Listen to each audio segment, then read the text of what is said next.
আসসালামু আলাইকুম। আমি আপনাদের সাথে কথা বলছি। আপনারা কি আমাকে শুনতে পাচ্ছেন? আমরা যারা কাজ করি অনলাইনে তাদের জন্য এটা একটা কাজ, ঠিক আছে? এই যে রান্নার ভিডিও করি, বিভিন্ন রকমের শর্টস ভিডিও করি, এগুলো আপনাদেরকে দেখানোর জন্য করি, আমার মনের আনন্দের জন্য করি। আর কাজটা করতে আমি খুব ভালোবাসি।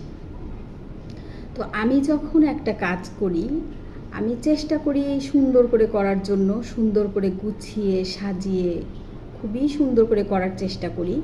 আমার চোখে ভালো লাগে, এজন্য আমি ভিডিওটা আপনাদের সাথে শেয়ার করি। এখন আপনারা কি করতে পারেন?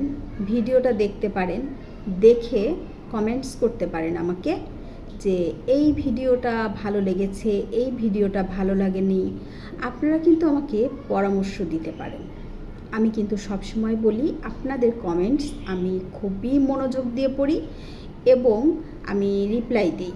আপনারা দেখেছেন আমি রিপ্লাই দেওয়ার চেষ্টা করি। তো যখন মাঝে মধ্যে দেখা যায় নেটওয়ার্কের প্রবলেমের জন্য আমি কমেন্টস করতে পারছি না, তখন একটা রিয়্যাক্ট দেই।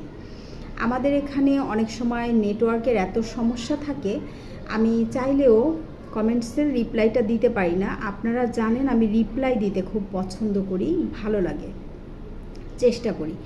যারা আমরা ইউটিউব, তারপরে হচ্ছে এই যে কন্টেন্ট ক্রিয়েটর হিসেবে কাজ করছি, আমাদের উচিত অন্যের ভিডিও দেখা, অন্যের ভিডিওটা দেখে ক্লিক করে তারপরে অন্তত বিজ্ঞাপন আসাটা দেখা বা ভিডিওটা সম্পূর্ণটাই দেখা।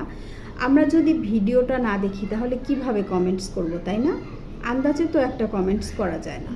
আমরা এভাবে আসলে সহযোগিতা করতে পারি। অনেকে চাকরি করে, অনেকে ব্যবসা করে, অনেকে অনেক কিছুভাবেই তার কর্মজীবনের কাজগুলো করে থাকে।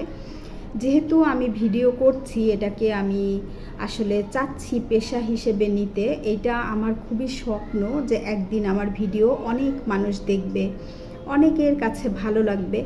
আমার রান্নার ভিডিওগুলো একেবারেই মা, দাদি, খালা, নানি এরকম মানুষের রান্নার ভিডিও। এখানে কিন্তু কোনো মানে উল্টাপাল্টা বলতে মানে এমন আহামরি কোনো মশলা ব্যবহার করা হয় না যেটা আপনারা হাতের কাছে পাবেন না। ঠিক সহজ রেসিপিতে আমি রান্নাগুলো আপনাদের সাথে শেয়ার করি। তো আমি আপনাদের কাছে অনুরোধ করব, আমরা যেই ভিডিওগুলো বানাই, আমি যেই ভিডিওগুলো বানাই আপনারা একটু দেখবেন। এটা দেখলে আপনাদের নিশ্চয়ই কোনো ক্ষতি হয়ে যাবে না। আমরা তো আসলে ভিডিও দেখি, তাই না? মোবাইলটা স্ক্রল করতে থাকি, আমরা দেখতে থাকি। তো আমি আপনাদেরকে আহ্বান করছি, যেই ভিডিওগুলো আপনাদের সামনে আসবে আপনারা স্কিপ করে না যেয়ে অন্তত ভিডিওটা একটু দেখবেন, এতে করে আমাদের একটু ভালো হবে। তো নিশ্চয় বুঝেছেন আমি কি বলতে চেয়েছি। আবার আসবো। ধন্যবাদ সবাইকে।